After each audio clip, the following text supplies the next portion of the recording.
una historia de la Biblia, ¿no?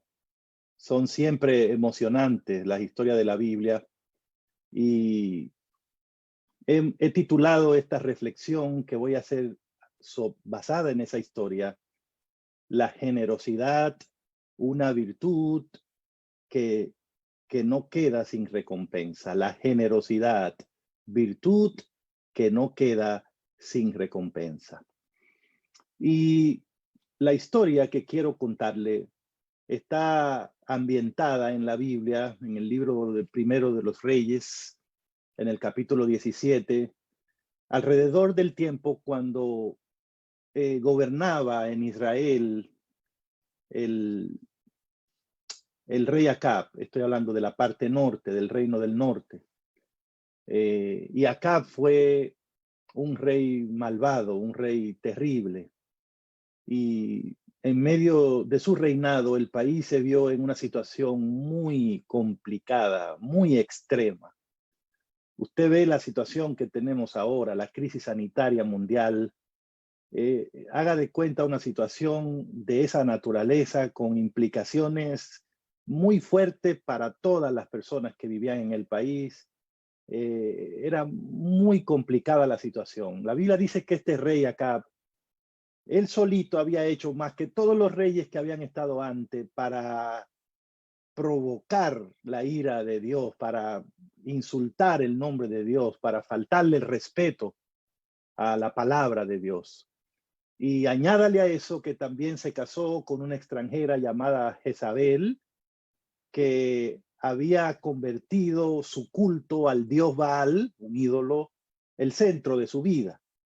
Y como resultado de la influencia de Jezabel, Acab había construido, de hecho, en honor a este dios Baal, un templo en Samaria y un altar donde se le rendían sacrificios a este dios, que precisamente era conocido entre los fenicios, que era el centro de este culto. Los fenicios, los sidonios, era conocido como el dios que tenía que ver con la lluvia, que proveía la lluvia.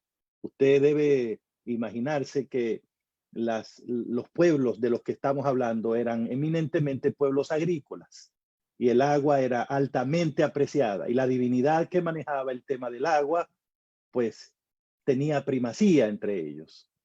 Y este rey había hecho del culto a ese dios también parte ya de su adoración, Acab, por su influencia, su relación con su esposa Jezabel.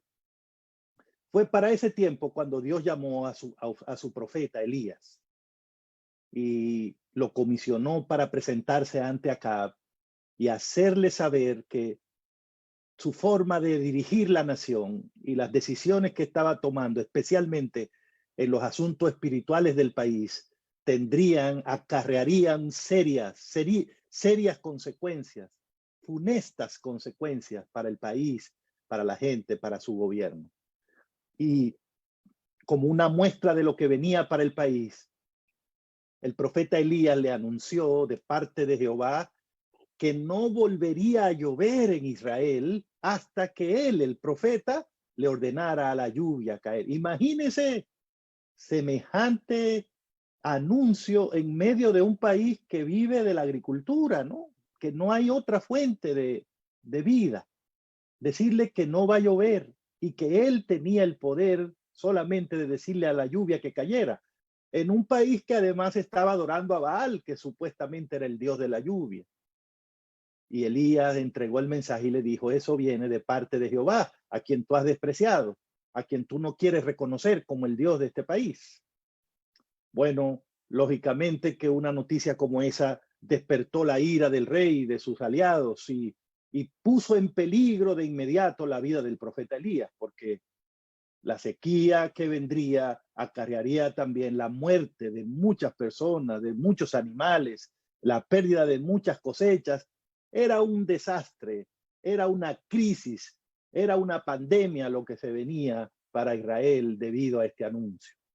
Y como la situación se puso así, Dios le dio instrucciones a sus siervos, a su siervo Elías, para que fuera y se escondiera en un lugar que el Señor había aparejado para él, donde estaría seguro, porque acá de inmediato ordenó que fuera apresado, porque él se autoproclamó como el único responsable de la situación y que la podía resolver. El lugar que Dios le buscó era un arroyo, o sea, es una cueva que estaba frente a un arroyo, el arroyo de Querit, que de hecho quedaba en las inmediaciones del río Jordán. Ahí con el arroyo tendría el agua asegurada y Dios le dijo que le iba a mandar a través de unos cuervos, unas aves, comida en la mañana y en la tarde y que no iba a ser encontrado en ese lugar. Bueno, fue una experiencia, me imagino, tremenda para Elías desde el punto de vista espiritual, ver cómo Dios cuidó de él, hizo provisión para sus necesidades. Y es una muestra en la Biblia de que para ser Dios, Jehová se basta a sí mismo, que no necesita nada ni a nadie, que en un desierto Dios puede proveer comida, que en un desierto Dios puede hacer segura el agua de sus hijos. Y así lo hizo con Elías. Pero, por supuesto que si usted se pone a profetizar que no va a llover y no llueve, con el tiempo se secan los arroyos. Y el arroyo de Querit se secó. Así que ya no había agua para el siervo de Dios. Y entonces vino una situación inesperada. Había estado seguro Elías en ese lugar. Y mire que la Biblia dice que Acab lo buscó no solo por todo Israel, sino en países extranjeros que estaban cerca. Y ahí no lo encontró. Pero ahora no había agua. Y el profeta esperó en Dios para ver qué iba a pasar. Y de inmediato vino una nueva instrucción para Elías. Dios le dijo, sal de la cueva y vete a Zarepta, un pueblo que pertenecía a los sidonios. Ahí vivían los fenicios. No olvide que esas eran las tierras donde estaba el centro del culto a Baal, el dios que Elías había desafiado precisamente en Israel, en nombre de Jehová de los ejércitos. Era como decirle a Elías, ahora te vas al centro donde están tus enemigos. O sea, si en Israel lo estaba buscando Acab, imagínese en la tierra de los fenicios cuando llegara el profeta. Y el pobre Elías no tenía otra opción. Acostumbrado como estaba a las demostraciones milagrosas de parte de Dios, no dudó un solo momento. Salió de la cueva en dirección hacia donde Dios lo envió, a un país extranjero, a un lugar peligroso para un hombre como él que creía en Jehová. Y la instrucción le fue completada diciéndole, cuando llegues allá, he dado instrucción a una mujer, a una viuda, para que te reciba. Imagínese, ¿no? Perdió el agua, aquí le llegaba la comida 2 veces al día, ahora un país extranjero y a depender de una viuda. Es un poco incómodo, ¿no? Para un hombre, especialmente, tener que depender de una mujer y además una mujer viuda. Pero tal vez Elías pensó, bueno, si Dios le dio esa instrucción, es que esa hermana puede, seguro, así que vámonos para allá.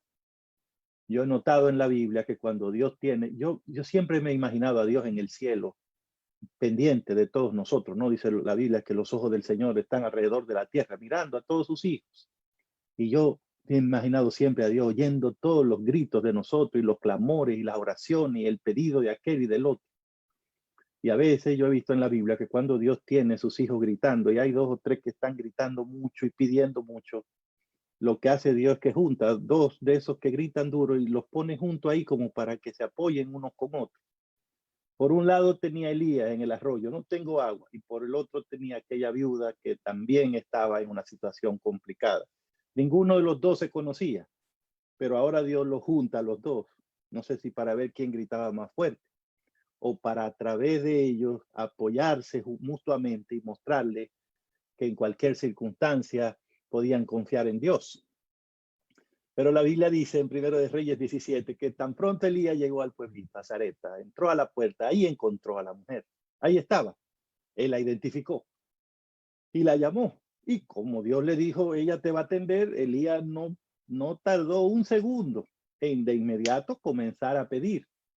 Y de una vez le dijo a la señora, por favor, tráeme un poco de agua, agua para tomar en un vaso. Y esa es la mínima cortesía en cualquier lugar, en el Oriente más, un vaso de agua. No se le niega a nadie. Así que la Biblia dice que la señora salió para buscar el vaso de agua.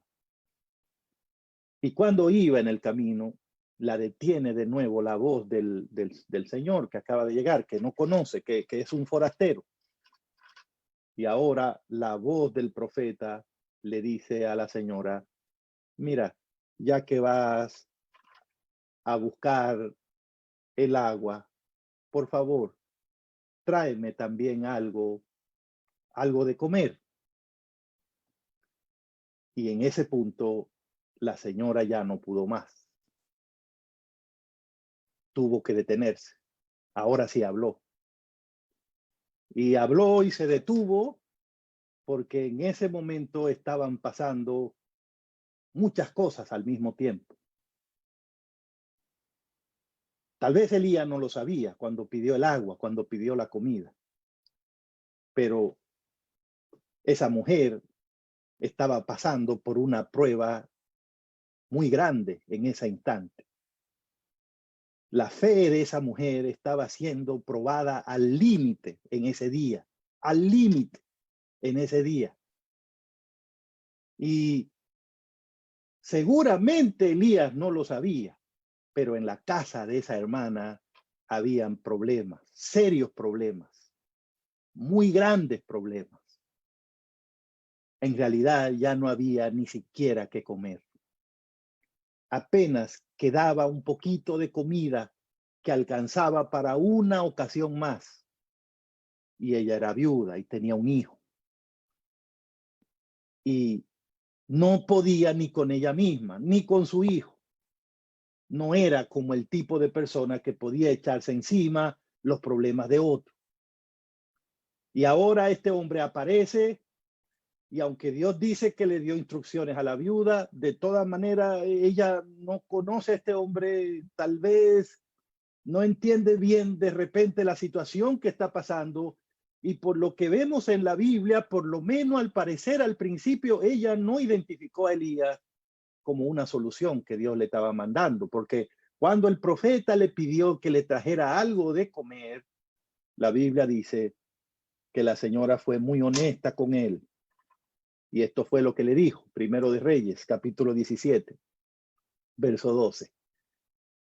Mire, Señor, vive Jehová, tu Dios. No dijo mi Dios, tu Dios, porque ella no era creyente en el Dios verdadero hasta ese momento. Vive Jehová, tu Dios, que no tengo pan cocido, yo no tengo comida. En casa no hay nada ahora mismo que darle de comer. Y le voy a ser honesta, no conocemos, pero incluso le voy a decir la verdad. En casa lo que hay es un puñado de harina que tengo en la tinaja. Un puñado, un poquito de harina. Y también me queda un poquito de aceite en una vasija. Y bueno, cuando usted llegó ahí, usted me encontró. ¿En qué estaba yo? Recogiendo unos leños. ¿Por qué? Porque con eso voy a entrar, voy a prender fuego y voy a preparar ese poquito de harina con ese poquito de aceite para mí, dijo la señora, y para mi hijo. Interesante el texto, ¿no?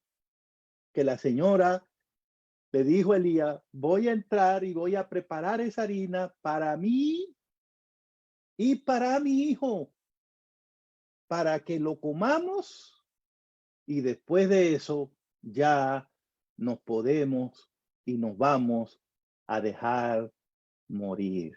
Wow, tremendo. En otras palabras, la señora le estaba diciendo a Elías, mire, señor, usted no está incluido, usted no está incluido. Si usted sabe contar, mire, cuente ahí, usted, el nombre suyo no aparece. Ese poquito, mi hijo y yo y mi hijo, como usted quiera, pero ahí no cabe más gente. Yo le colaboraría, yo le ayudo, pero en este momento yo no puedo. Ese es el resumen de ese versículo. Como está esta situación, yo no puedo. Yo no puedo. Y saben, hermanos, esa historia increíble está en la Biblia porque hay momentos en la vida de todos nosotros que corremos el riesgo de pensar que la situación está de una forma que ni siquiera podemos darnos la oportunidad de ser generosos con nadie, y mucho menos fieles a Dios. No dude usted que en esta situación de crisis sanitaria mundial que hay personas que profesan el cristianismo que han llegado a pensar, yo ahora no puedo ser fiel a Dios en todo lo que yo quisiera. La situación es muy complicada. Tal vez cuando salga de esto. Pero es un pensamiento que persigue a los seres humanos. ¿Cuál? Creer que en medio de las crisis, en medio de los problemas, hay como un tipo de exoneración o de excusa para hacer lo correcto, para obedecer las instrucciones de Dios o para incluso ver si podemos ser de ayuda para otros. Pero lo que muestra la historia de Elías y de la viuda de Sarepta es que en medio de cualquier crisis, por grande que sea, siempre hay personas que están mejor y otras personas que están peor que nosotros. Por lo tanto, siempre hay espacio para la generosidad. Y esa historia está ahí porque Dios no quiere que sus hijos pierdan esa virtud, ni la vean como un asunto para cuando conviene, para cuando se pueda. Parece ser que la historia indica que los cristianos, los hijos de Dios, deberíamos ser generosos hasta que tengamos vida. Pero esta señora fue muy honesta. Ahí yo tengo un poquito de harina. Yo le voy a buscar su agua, pero harina es lo que tengo, aceite, y eso es para mi hijo y para mí. A usted no le voy a entregar eso, señor, porque mire, yo realmente no puedo. Era de White, hizo un comentario de esa historia que nos ayuda a entender mejor la reacción de esta señora. Mire lo que ella dijo, la llegada de Elías. El mismo día en que la viuda temía verse obligada a renunciar a la lucha para sustentar su vida, probó hasta lo sumo la fe de ella en el poder del Dios viviente para proveerle lo necesario. Wow, eso está en Consejos sobre Mayordomía Cristiana, en la página 179. ¿Qué era realmente lo que estaba pasando? ¿Era que la viuda era una hermana mezquina que no quería dar alimento a ese hombre? En realidad no. Todo indica que era una noble mujer, una mujer buena. De hecho, Dios la usó como instrumento para atender a su siervo, a un profeta muy grande. Dios le dio ese privilegio a ella porque la conocía de corazón. No estamos aquí frente a una mujer que tiene un ataque de mezquindad, pero sí estamos aquí frente a una mujer que tiene un ataque de miedo, de temor, de pánico. ¿Qué era lo que pensaba la viuda el mismo día que llegó Elías? Ella pensaba que ese sería su último día de vida. Es increíble, es increíble. Mire, nosotros somos parte de una comunidad que es la iglesia. Y ahí estamos todos. Nos vemos cuando vamos a la iglesia. Ahora nos vemos por aquí, por Zoom, por allá, por el otro, por WhatsApp, donde usted quiera. Y a veces nos vemos, pero no sabemos. Hay un dicho popular que dice, caras vemos, corazones no sabemos. Pero yo quiero que usted sepa, si me está viendo en esta transmisión, en algún lugar en este momento, debe haber alguien que tal vez piensa que llegó a su punto final, que ya no le quedan opciones, que todo se arruinó, que todo se perdió por esta situación que está pasando, que no se va a recuperar. Tal vez hay alguien que tiene síntomas, que se siente mal o que perdió un ser querido. Tal vez hay alguien que perdió el trabajo, que perdió una oportunidad buena que tenía, lleno de miedo, no sabe qué va a pasar, no sabe dónde va a aparecer la comida de los próximos días. Seguramente hay alguien que en este momento tiene miedo. Así ha sido la humanidad siempre, llena de problemas, teniendo que enfrentar situaciones, crisis, escasez, abundancia, y todas esas cosas le generan miedo, incertidumbre. Pero miren qué cosa, ¿no? El día que esa mujer cree que ya se muere, ese día aparece alguien, no para decirle, mire, le traje aquí, sino para pedirle todavía que fuera generosa, que se sacrificara todavía. Era como para ella decir, no, pues ya Dios no existe. No, no, no, Dios no existe ya, porque si Dios existiera, en lugar de mandarme una gente a pedirme, mandaría a alguien a que me trajera. Yo no estoy para dar, yo estoy para que me den, dicen algunos. Darle a la iglesia, ayudar a los demás, que me ayuden a mí. Yo no tengo con qué. Si hay alguien en esta vida que pudo haber dicho en un momento, yo no tengo con qué, esa fue la viuda de Sarepta. Pero a esa Dios le dijo, dame. ¿Por qué le dijo Dios eso? ¿Por qué el día en que esa mujer tenía la fe más débil, aparece Dios probando esa fe al máximo, con la presencia de su siervo? Es evidente, hermano, que esa mujer necesitaba ayuda. Estaba pasando por una situación difícil y lo menos que necesitaba era alguien que viniera a recostarse a ella, alguien que viniera a pedirle ayuda. Y de hecho yo quiero decir, esta historia nos dice que en momentos como este que vive el mundo, debemos no solo estar preocupados por nosotros, sino también ser sensibles y pensar que debe haber personas que estén pasándola mucho peor que nosotros. Es increíble, pero a diferencia de lo que piensan muchos, este es un tiempo extraordinario para mostrar la generosidad, para mostrar compasión. Y tal vez no es necesario siempre poder llevar harina y aceite. Tal vez hay gente que lo único que necesita es una palabra de ánimo, una oración, alguien que le diga, ¿sabes qué? No estamos perdidos, hay esperanza en Cristo. Estamos aquí, déjame orar contigo. No te descorazones, vamos a esperar a que el Señor pueda de alguna manera obrar.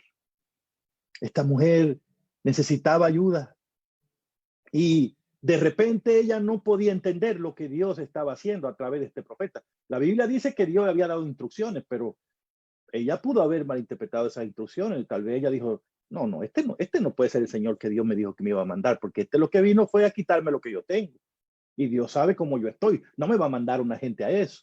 O sea, eran muchas situaciones. De nuevo, ¿verdad? Las crisis tienen esa situación, que si usted se confunde, puede hasta creer que Dios no está ahí, que Dios no lo está ayudando. Y entonces de repente se siente como justificado para no ser fiel, para no mantenerse firme en las promesas de Dios. Pero la situación era complicada para la hermana y yo creo que se agravaron mucho más cuando ella le dijo a Elías, yo no tengo y lo que tengo es para mi hijo y para mí. Y entonces el profeta le contestó de la manera en que le contestó, porque yo quiero creer como es que Elías no sabía lo que estaba pasando y él dijo esas cosas así, porque la respuesta de Elías entonces sí que puso el acelerador hasta el final. Aquí está, Primero de Reyes 17:13. ¿Qué dijo el profeta? Cuando ella le dijo, eso es para mí y para mi hijo. Y cuando nos lo comamos, ¿sabe qué es lo que va a pasar? Es a morirnos que vamos. No hay nada más. Ni tengo a dónde ir, ni conseguir nada. Entonces miren lo que le contestó el profeta. Hermana, no tenga temor. Vaya, haga lo que usted, así mismo como me ha dicho, con los palitos, vaya, haga el fueguito y la harinita y el asunto, haga exactamente todo lo que usted me dijo, vaya y hágalo. No tenga miedo. Lo único es que cuando lo haga, me trae a mí primero. No, Elías, me trae a mí primero. Y después usted va a comer y va a comer su hijo y no se preocupe, no tenga miedo, confíe, hágalo así, hágalo así. Hermanos, pero es fácil leer la historia ahora en Primero de Reyes, ¿no? Y uno dice, amén, y gloria a Dios, sí, pero es porque uno sabe ya cómo va a terminar el capítulo. Pero póngase en ese momento. La vez pasada, un hermano me preguntaba en unos programas de estos, pastor, ¿y qué hago si tengo la parte que le corresponde a Dios, el diezmo, y mi hijo se está muriendo de hambre? ¿Qué hago? ¿Tengo que ser fiel a Dios o le doy comida a mí? Imagínense a dónde llegan las personas. Llega un momento en que Satanás busca manera de que nos confundamos, ¿no? Que veamos las cosas fuera de perspectiva, ¿no? Y comenzamos a igualar las cosas o a las personas con Dios y se nos olvida quién es Dios y cuánto dependemos de Él. Se nos olvida todo, ¿no? Porque una persona cristiana que tiene hijos sabe que precisamente por amor a sus hijos, para cuidar a sus hijos, lo más importante es serle fiel a Dios, es lo primero, porque Dios no solo cuida de ti, sino, como dice la Biblia, cree en Cristo y serás salvo tú y tu casa. Así, sabemos que Dios tiene planes con nosotros y con nuestra familia y que Él cuida de nosotros y de nuestros hijos. Pero en situaciones como las que vivimos y la que estaba esta mujer, es fácil confundirse y pensar, no, esto es lo que quiere quitármelo de mi hijo y lo mío, cuando tal vez detrás de ese pedido está precisamente la bendición para ti y para tu hijo. Y eso fue lo que le dijo el profeta: vete y hazlo, pero me trae a mí primero y después habrá para ti y para tu hijo. Suena bonito, hermanos, suena bonito, pero había que comprobarlo. Ahora, aquí yo quiero que ustedes noten una cosa, porque tal vez hay pastores que están mirando, ancianos que están mirando, dirigentes de la iglesia. A mí me encanta mucho en esta historia ver la experiencia, la calidad humana de Elías, el profeta.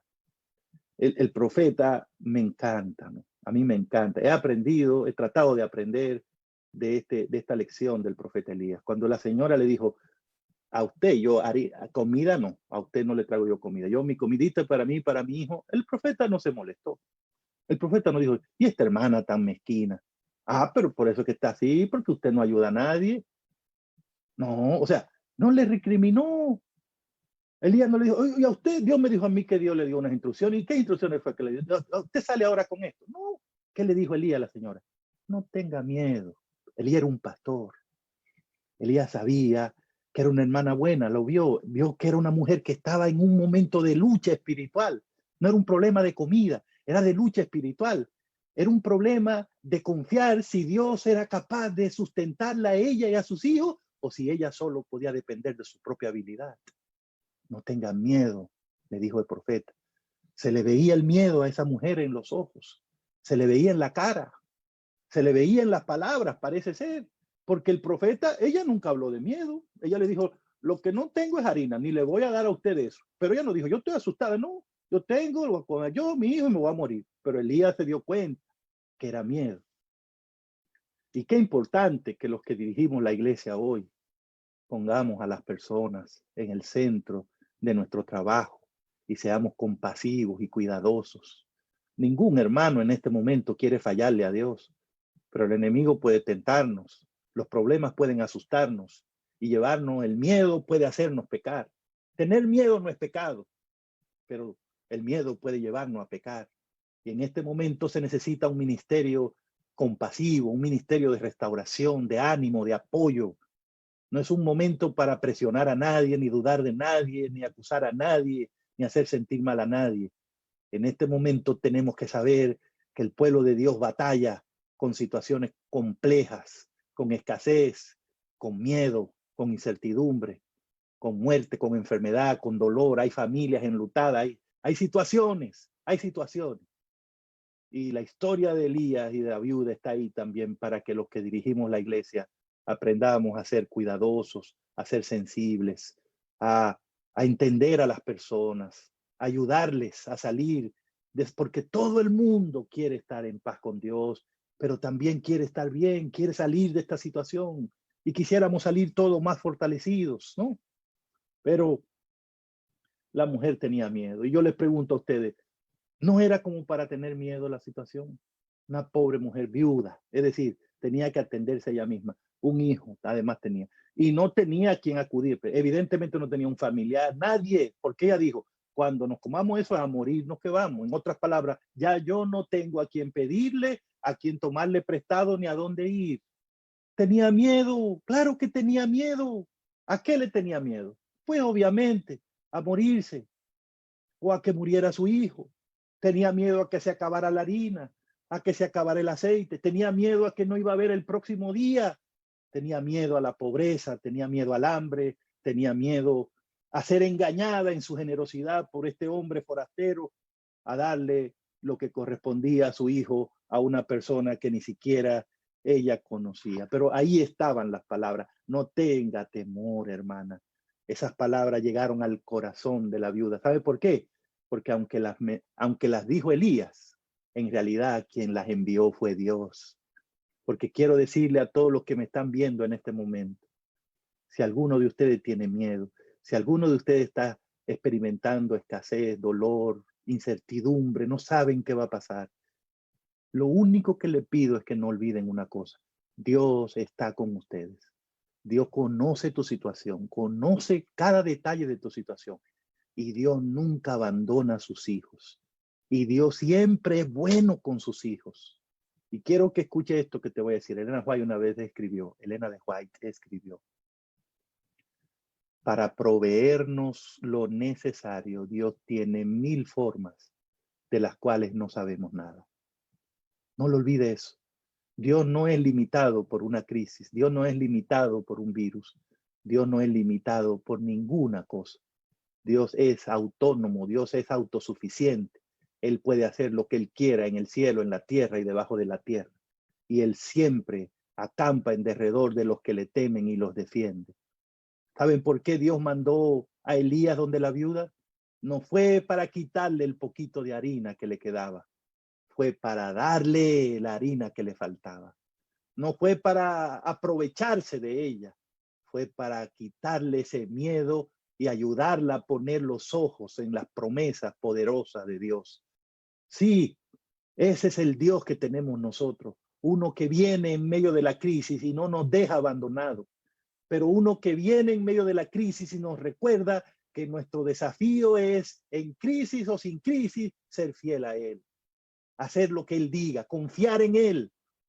Lo que nos tiene salvo no es que las cosas estén bien en el país, no es que mi economía esté bien, no es que haya comida en mi despensa. Lo que nos tiene seguro es que el Señor esté con nosotros. Y si el Señor está con nosotros, no importa si no ha llovido, viuda, no importa si lo que te queda es un poquito de harina, no importa si lo que te queda es solo un poquito de aceite.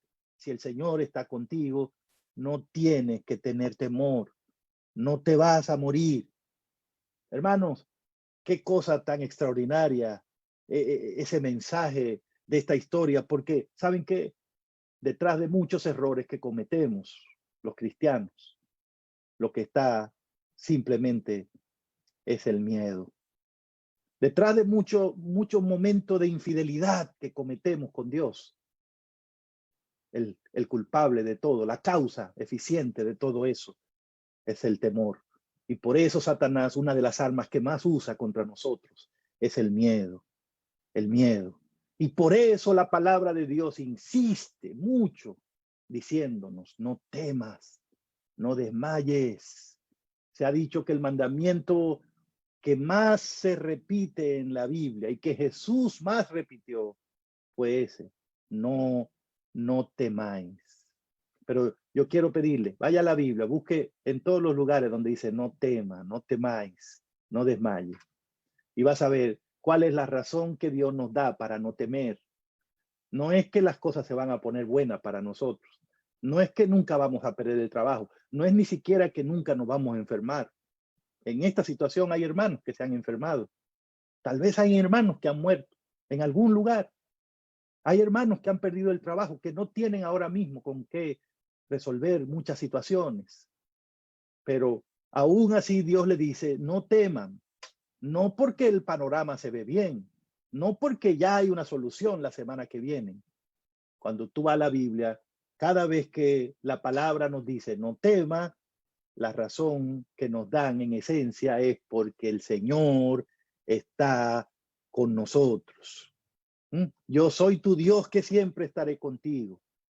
Siempre te sustentaré con la diestra de mi justicia. No temas, porque yo estaré contigo todos los días hasta el fin del mundo. No temas, porque yo vengo en breve.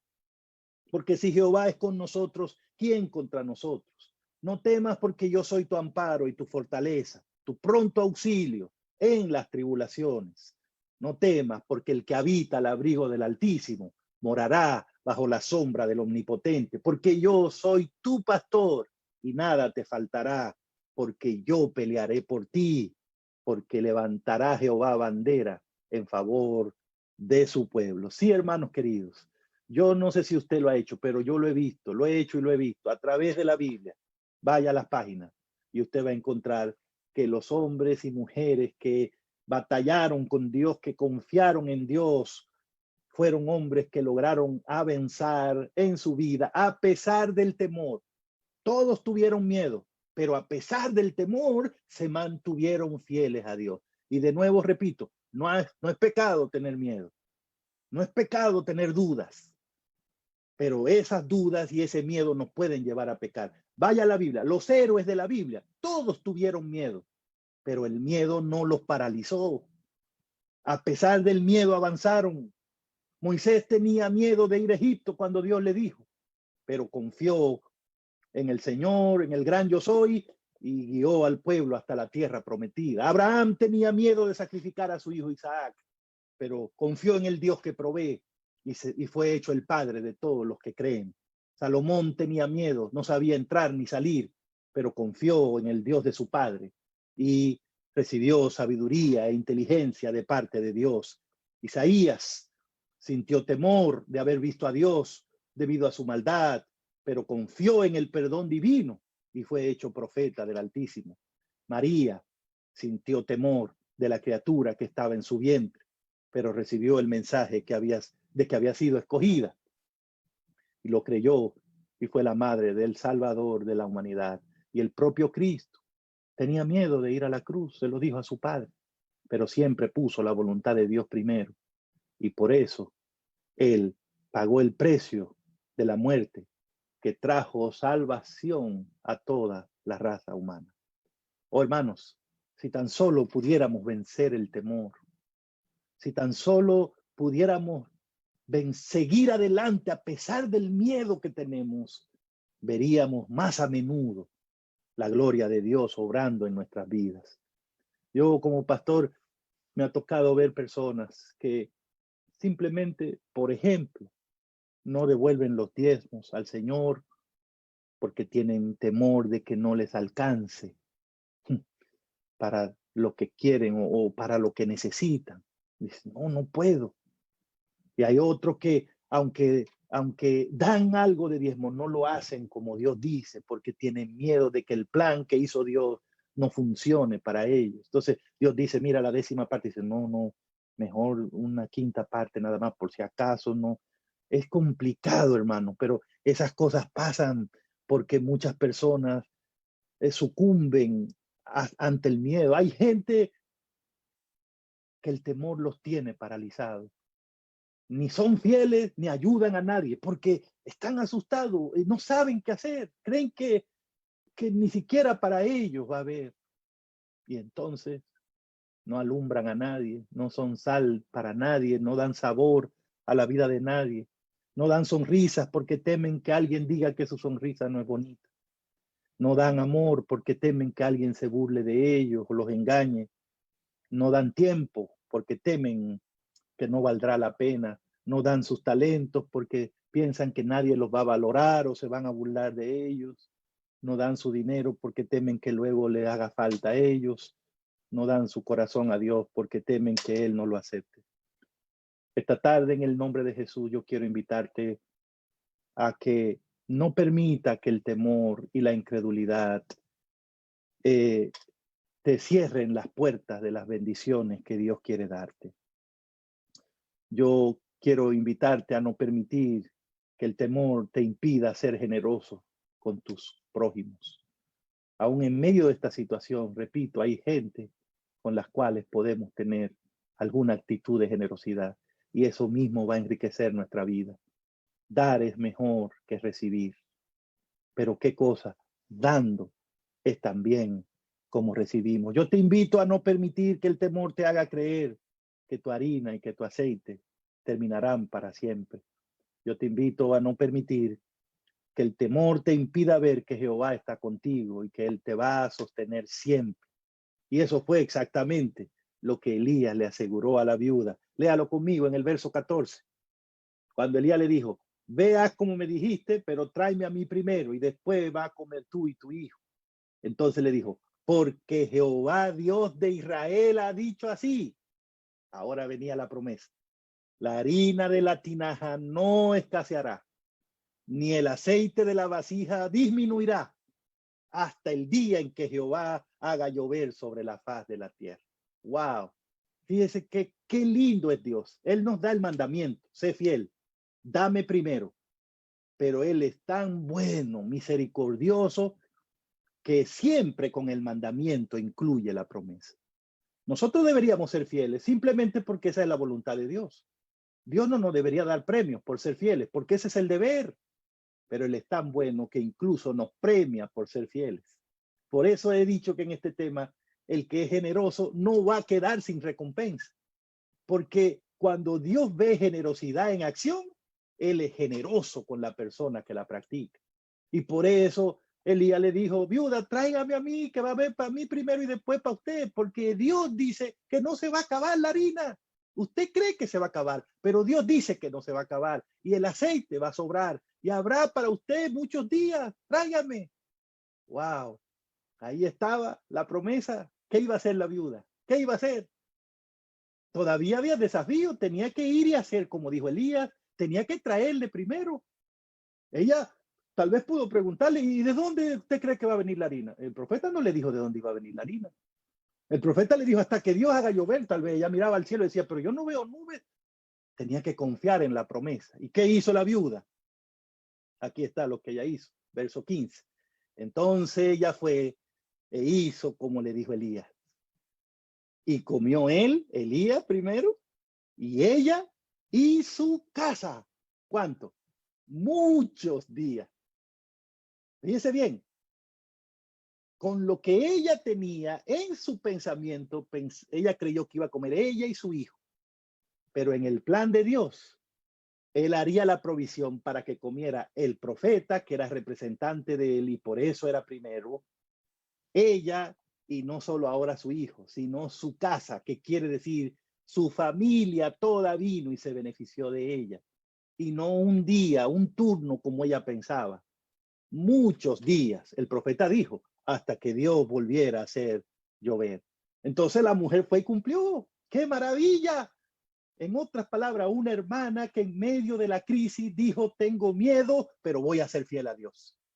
Estoy asustada, pero no voy a dejar ni voy a fallarle a Dios. Voy a hacer lo que Él me diga. No sé qué va a pasar, pero prefiero creer en Dios. Eso fue lo que hizo la hermana. Y quiero que sepan una cosa, en medio de esta pandemia que estamos viviendo, hay muchos hermanos y hermanas que están dando un testimonio maravilloso para gloria de Dios. Gente fiel a Dios. Aunque tengan problemas, aunque estén pasando situaciones, pero no le fallan a Dios. Gente que incluso sus diezmos ahí guardándolo. Hace poco una hermana, supe de una hermana que estaba feliz porque de alguna manera pudo ver a su pastor y cuando lo vio que fue a orar con ella, ahí mismo aprovechó y le dijo, pastor, aquí están mis diezmos de 4 o 5 semanas que no he podido ir a la iglesia, llévelo por favor. Y estaba feliz por eso. Son testimonios de personas que aunque tengan miedo, han decidido que no le van a fallar a Dios y están ahí firmes en la promesa de Dios. ¿Y qué pasa cuando la gente hace lo que Dios dice? ¿Qué hace Dios entonces? Oh, hermanos, mírelo, léalo en el verso 16. Dios hace lo que siempre hace. ¿Qué es lo que Él hace? Cumplir sus promesas. ¿Qué dice el verso 16? Y la harina de la tinaja no escaseó, ni el aceite de la vasija menguó, conforme a la palabra que Jehová había dicho al profeta Elías. Ahí está, la viuda que cumple y el Dios que bendice. El mandamiento que se sigue, la promesa que se cumple. Qué linda historia, hermanos. Qué lindo final. El triunfo de la fe siempre es precioso. Yo disfruto esta historia porque yo me pongo a mirar los personajes y veo esa tensión que hay. Por un lado, la viuda asustada, la viuda creyendo que se va a morir, que su hijo se va a morir, la viuda que tiene miedo de que le engañen, la viuda que dice, cuidado, no, espéreme. y por otro lado el Dios que quiere bendecir a su hija, el Dios que incluso le pone una tarea a su hija de ayudar a un forastero, el Dios que desafía a su hija, dame a mí primero, reconóceme a mí primero, porque si yo soy lo primero, todo lo demás está garantizado, todo lo demás está garantizado. Qué linda historia, hermanos. Hay muchas lecciones en esta historia que podemos aprender, pero yo quiero concluir diciéndote, por lo menos, que entre todas las lecciones de esta historia, grabes en tu mente esto que te voy a decir. Número uno, esta historia muestra claramente que aún en la pobreza y en medio de la necesidad, Dios espera que seamos fieles y generosos. Sí, hermano, a la viuda, no al hermano que mejor estaba de la iglesia, no, a la viuda se le dijo, dame a mí primero. No hay excusa para ser infieles, no hay excusa para fallarle a Dios. Nadie podrá llegar al cielo y decirle, Señor, yo quería ser fiel, pero yo era tan pobre que no fue posible. No, hermanos, al contrario, yo diría que mientras más humilde y pobre seamos, más fieles debemos ser a Dios. Imagínese un pobre en este mundo que además se meta infiel, se convierte en miserable porque ni tiene aquí ni tiene allá. En la pobreza, en la necesidad, Dios sigue esperando que sus hijos confíen en Él. Y la forma de mostrar que confiamos es siendo fieles, es siendo fieles. O el cristianismo sería muy fácil si solamente sería un asunto de estar bien con Dios cuando el día está soleado, cuando usted sale allá afuera y no hay un virus que se le pegue, cuando tiene comida en la despensa. Así cualquiera es cristiano. Pero el cristianismo es una fe, es una relación con Dios que se mantiene en las buenas y en las malas. No olviden esa declaración, dame a mí primero, a una viudita que estaba para que le dieran. ¿No les recuerda eso? Nuestro desafío en este tiempo de pandemia y de crisis, de que también debemos poner la parte de Dios en primer lugar. Ojalá que nuestra hermandad en un momento como este no se le ocurra incluir en la lista de posibles soluciones el fallarle a Dios en su fidelidad. No haga eso, porque el enemigo nos habrá propinado la peor derrota, la espiritual, y entonces nos dejaría sin nada. Por eso Elena de White dijo en Consejo sobre Mayordomía, en la página 86, la porción del Señor debe separarse en primer lugar. No debemos consagrarle lo que queda después de nuestras entradas, después de haber satisfecho nuestras necesidades reales o imaginarias. Antes de gastar nada, debemos apartar lo que Dios ha especificado como suyo. Y eso debemos hacerlo en cualquier circunstancia. Número dos, la seguridad de nuestra salvación y de nuestra vida está en hacer las cosas conforme al plan de Dios. ¿Por qué le fue bien a la viuda? Porque la Biblia dice que ella hizo como le dijo Elías. Estos no son tiempos de andar inventando. Estos no son tiempos de andar añadiéndole o quitándole a la palabra de Dios. Estos no son tiempos de andar buscando excusas para fallarle a Dios. Usted y yo debemos quedar muy, muy claros de que en este momento el mundo se ha dado cuenta que no hay nada seguro. Lo único seguro es Dios. Y los que ya conocemos a Dios, debemos aprovechar esta circunstancia para fortalecernos en el Señor, para confiar y ahondar más en nuestra dependencia con el Señor. Yo sé que muchas veces puede parecernos que tenemos una mejor idea. Tal vez a alguien se le ocurre, no, este dinerito yo mejor lo uso así, o tal cosa lo hago así, o yo voy a hacer esto, voy a hablar con fulano. Pero hermanos queridos, en este momento nuestra única seguridad es hacer la voluntad de Dios. Hay un solo camino y se llama Cristo Jesús. No busquemos atajos, no inventemos caminos por nosotros mismos. Hagamos lo que Dios dice y nos va a ir bien. Y finalmente, hermanos, esta historia muestra que cuando uno es generoso porque tiene fe en el Señor, que eso fue lo que hizo esa viudita, ¿no? Agarró fe y quedó bonita y quedó hasta bonita, le dio comida a ese profeta, quedó generosa la hermana. Al principio no quería, pero confió en Dios y mostró generosidad. Entonces, esa historia muestra que la generosidad cuando usted la muestra por la fe, no porque tiene para dar, tal vez ni tiene, pero usted confía en Dios y hace lo que puede, pues quiero que sepa una cosa, ese tipo de generosidad, cuando se muestra por fe, siempre, siempre será recompensada. No lo olvide, siempre será recompensada. Y para que no me lo crea a mí, escuche lo que dice Elena de White, página 180, Consejo sobre Mayordomía. Admirable fue la hospitalidad manifestada al profeta por esa mujer fenicia. Y admirablemente fueron recompensadas su fe y su generosidad. O sea, ella fue admirable y Dios la recompensó como admirablemente. El que es generoso recibe generosidad. Y tu fe, tu generosidad es admirable, la recompensa también será admirable. ¿Y por qué sabemos que fue admirable? Comió ella, comió el profeta y comió su familia muchos días. Y no se acabó la harina en la tinaja. Y no se acabó el aceite en la vasija. Porque esa fue la palabra del Señor. No sé usted, pero a mí me resulta animador que Dios nos motiva a ser generosos. Y entonces, ¿saben por qué Él lo hace? Es porque cada vez que Él nos manda a ser generosos, ahí en esa invitación también hay alguna promesa. Cada vez que Dios nos dice, sé fiel, hijo, no es porque Dios necesita que tú seas fiel, es porque Él siempre acompaña esas cosas con alguna promesa y Él quiere que tú las recibas. O sea, las invitaciones de Dios para que seamos fieles son un plan que Él tiene para bendecirnos. Y la gente a veces por el miedo no lo entiende. Cuando Dios te dice, tráeme todos los diezmos al alfolí. Ay, no, yo no puedo. Ay, en esta pandemia, no, yo no puedo. Pero es que ese no es todo el mensaje. El mensaje, tráeme todos los diezmos al alfolí. Y voy a abrir la ventana de los cielos y te voy a bendecir hasta que sobreabunde. Tomemos el mensaje completo.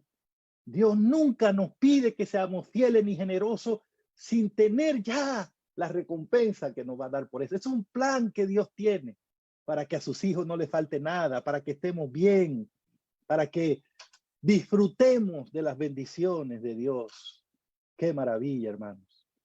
Qué maravilla. Yo creo que esta historia está en la Biblia, simplemente para que en un momento como este, la hermandad de Dios, de la iglesia, en el sur de Bogotá y en otros lugares de ese país y del mundo, entendamos que nuestro trabajo en este momento delante de Dios, dos cosas. Primero, fieles a Dios. No le fallamos a Dios. Por favor, no le vayas a fallar a tu Dios. Si en este momento tal vez tú no puedes ver a tu pastor, no puedes ver a un anciano, un hermano no va a tu casa a orar, tú no estás solo, no estás sola, el Señor está contigo. No le falla a tu Dios. No le falla a tu Dios. No le falla a tu Dios. Pase lo que pase. No le falla a tu Dios. Por tu propio bien. Dios no nos necesita a nosotros para ser Dios, pero nosotros necesitamos a Dios para vivir. Y número dos, todo el que pueda, haga algo para ayudar a otro. Este es un momento para compartir. Estemos pendientes. Hay hermanos que tal vez ni siquiera tienen la comida. Y nosotros tal vez no tenemos mucho, pero podemos compartir algo, a veces con nuestra propia familia. Si aunque sea ayudamos a la familia, se va a crear un círculo virtuoso. Pero en las iglesias tenemos que estar pendientes de los hermanos, los ancianitos, llamarlos, tienen, ¿qué les pasa? ¿Cómo están? Y tal vez la gente tiene, hay gente que tiene comida, pero tiene miedo. Llamémonos, oremos juntos, denle ánimo a alguien, cántele un himno, hágale compañía. Este es un momento para la generosidad. Y todo el que sea generoso recibirá recompensa de parte del Señor. Es mi deseo, es mi oración, que el Señor pueda bendecir a la iglesia en el sur de Bogotá. Es mi deseo, es mi oración, que todos nosotros decidamos poner a Dios en primer lugar, en cualquier circunstancia, y que le pidamos a Dios que esa fe de la viuda de Sarepta, esa generosidad que ella tuvo, y también ese tacto, ese cuidado, esa confianza del profeta y pastor Elías, el Señor pueda dárnosla a nosotros también para salir como ellos victoriosos de este momento de crisis. Voy a orar, hermanos, por ustedes y por mí, para que el Señor haga realidad este mensaje. Querido Padre, gracias por guardar en tu palabra la maravillosa historia de el momento en que interactuaron el gran profeta Elías y la viuda de Sarepta. Gracias, Señor, porque cuando se trata de salvar a tus hijos, tú mueves cualquier medio que sea necesario. El profeta más grande que tú tenías en la tierra en ese momento, lo enviaste a la casa más humilde, y ni siquiera de tu nación, de una nación pagana, porque tú estás mirando en el mundo entero a todos tus hijos que te son fieles, y hace por ello lo que tenga que hacer para enviarle la bendición. Gracias por esa linda historia. Así yo sé, Señor, que tú estás pendiente de todos tus hijos en Bogotá, en Colombia y en el mundo entero. Sabe exactamente por qué lloran, por qué claman, a qué le tienen miedo. Y seguramente tú estás enviando bendición para ellos. Tal vez este mensaje es la bendición que tú enviaste para alguien que tiene miedo, que está asustado, o que tiene dudas, o que no quiere ser fiel. Tal vez, Señor, estás hablando a alguien para decirle en esta hora, confía, yo estoy aquí, confía, no tenga miedo, o por lo menos avanza a pesar del miedo. Ayúdanos, Señor, somos muy débiles, nos asustan todas las cosas.